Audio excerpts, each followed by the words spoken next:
ドジャースは日本時間、ブルワーズ戦で2桁得点を奪う大勝を収め、レギュラーシーズンで続いていたブルワーズ戦の連敗を9で止めました。1番 DH で先発出場した大谷翔平は、ライト前敵地打を放つなど5打数2安打1打点、1四球を記録。4試合連続打点に加え、今季最長となる9試合連続安打もマークしました。試合前には、LA 地元放送局の名物リポーター、ジェリー・ヘアストン・ジュニアがポッドキャスト番組に出演し、大谷翔平の活躍について言及しました。番組の中でヘアストン氏は、大谷について、ドジャース最高の投手であるだけでなく、南リーグ最高の投手と高く評価。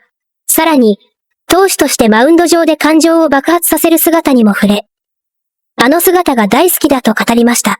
打者としてはチームの大勝に貢献し、投手としてもリーグ屈指の存在として評価を高め続ける大谷翔平。まさに二刀流として、再び大きな注目を集めています。これらの模様を日本語字幕付きでご紹介します。Yeah, I heard Gomes saying that they don't want to chase their tail, right? You want to make sure you're continue on the 6-man rotation, guys like Ohtani and Yamamoto and Roki, keeping that intact.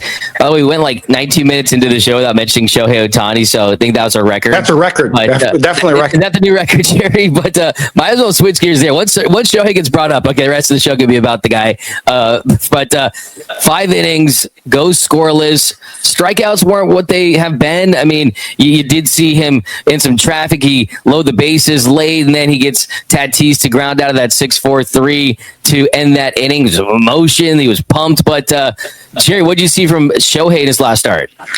I saw the stuff was there. The command just wasn't there. He kind of labored a little bit, started in that 3rd inning, labored in that 5th inning. I know he threw 88 pitches, but I'm sure for Shohei's body, it may have felt like 110 pitches. I love, and I said it in past shows, I love Shohei Ohtani when he shows emotion, especially as a pitcher. We really get a chance to see him, his personality as a pitcher, because he has the ball in his hands.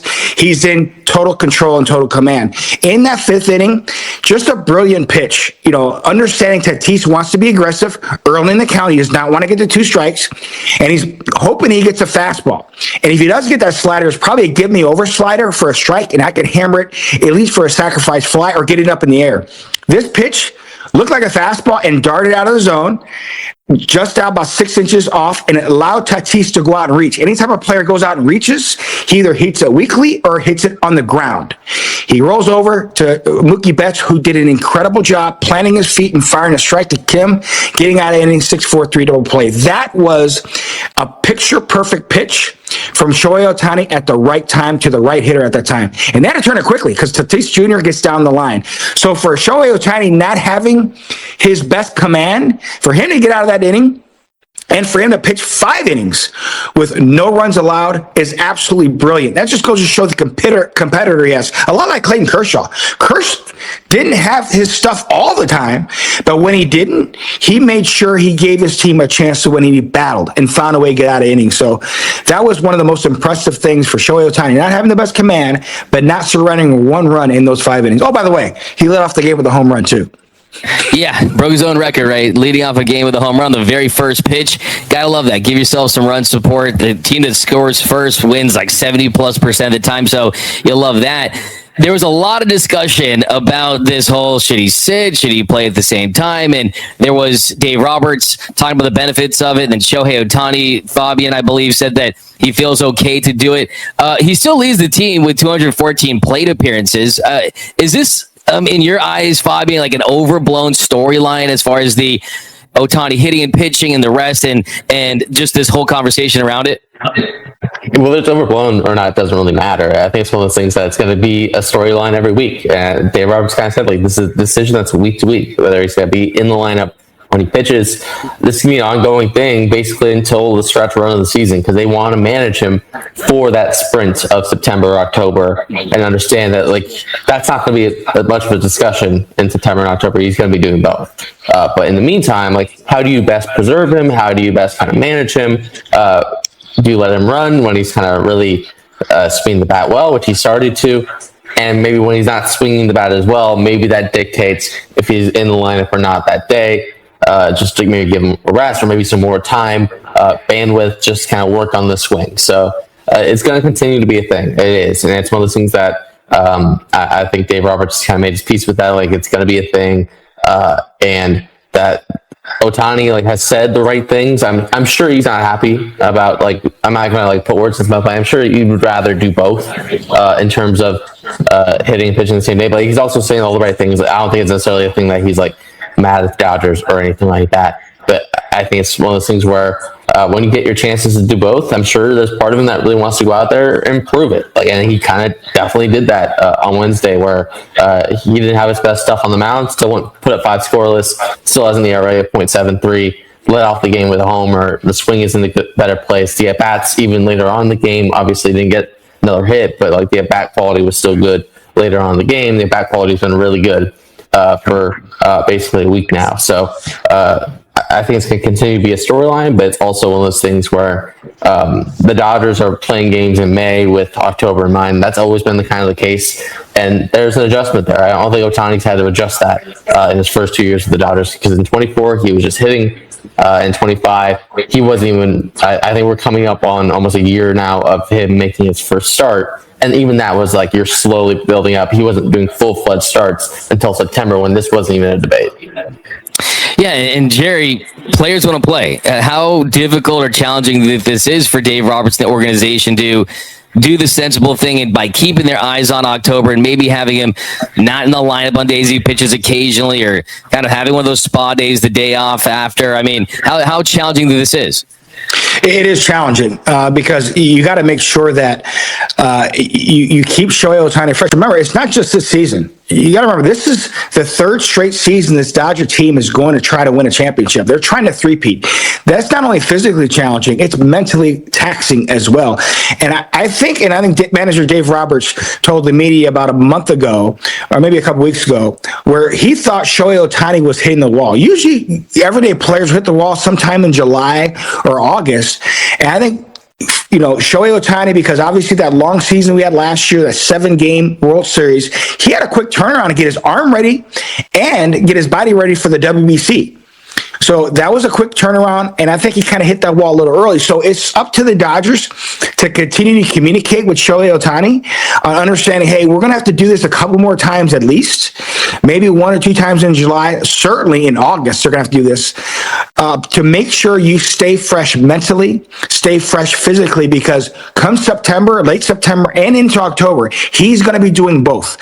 So I love the fact that they've already kind of set the precedent that they are able to do this, and Shohei has not fought them on that. So they've already done this a couple times. I think they're going to do it a couple more times down the stretch to make sure he's rested, or as rested he can be, by doing both. Yeah, it's definitely, and the bat has picked up. There's no doubt about that, and we know what he looks like when he's right. He's back to being that unicorn. But you look at the Cy Young. I mean, you've talked about this all year. I mean, 49 innings, 50 games played, still one shy. Christopher Sanchez, Paul Skeens, Jacob Mizorowski, they're continuing to have really, really good seasons. Fabian, do you think that, that's something they're kind of monitoring as the season progresses, just the Cy Young, where he's at? Maybe looking at that race, if other guys pull away, do they kind of take their foot off the gas a little bit, or do you think that they're just going to kind of go full bore and give him the best opportunity to go chase that award?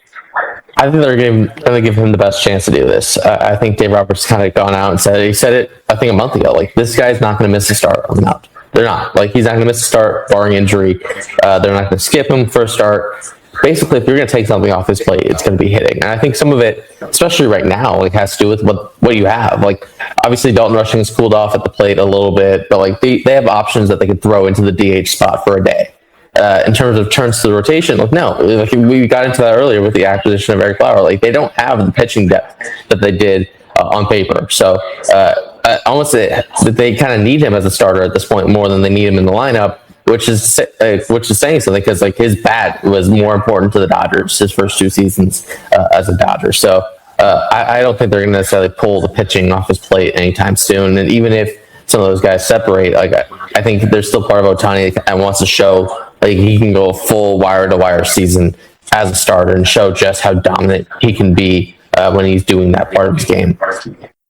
And I think, Jerry, too, it's not like he's just pursuing this award. He really enjoys pitching. You see the emotion, you see the fiery competitor out there. I think that he's loving life back on the mound for a full season. Yeah, he is. And he's been our best pitcher, guys.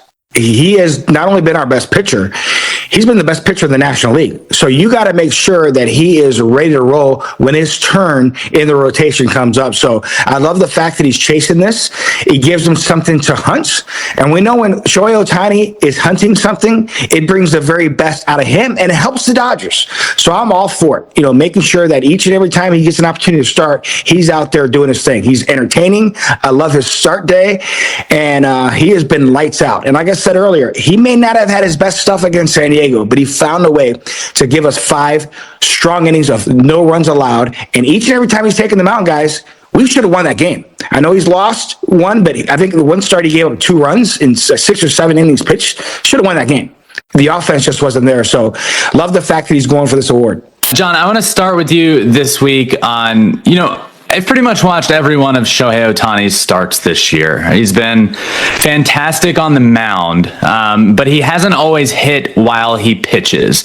This past start, we did see him hit while he pitches. He led off with a home run. It definitely wasn't his best start. He definitely didn't look his sharpest. Is Dave Roberts and the Dodgers onto something this year where Shohei isn't hitting as much while he pitches? Do you think that's something that's playing into the year Shohei is having on the mound? Should we see that more? Yeah, I've tried to explain it a long time ago to people, and they just don't understand what the heroics that he's been pulling off, right? I mean, it's impossible to do both at an elite level. It is truly impossible. But what he's doing is the next thing close to impossible. He's incredible. And it's going to have regression. We haven't seen the full complement of his season on the mound and hitting. Is he going to figure it out? Yes, but it is hard. People don't understand. You got to. I know pitchers take a lot of grief for, how hard is it to pitch once every 5 days? It's difficult because you have to concentrate on the pitching aspect, the training component. Your eating habits are different. Your preparation is different. And imagine if you have to do that every single day, and 4 out of the 5 days it's for something different. You can't afford to go in a slump and affect both. It's one thing to not pitch well but hit well. It's one thing to not hit well but pitch great. And so he's just doing something that for the first time at an elite level with an expectation through the roof, we're getting a chance to see the normalcy. That he's normal now, right? This is kind of normal if anyone could ever understand what doing both is like. Obviously, the numbers are fantastic. Can you win a Cy Young Award in a 6-man rotation? There's a lot that comes along with that. There's a lack of innings. There's not getting the totals that other pitchers will. So we're starting to have a Cy Young conversation. The ERA is 0.73, but he's in a 6-man rotation and not getting the innings that the main guys are getting. Can you win it in a 6-man? You can win it in a 7 and an 8-man based on the watered-down ethics of pitching.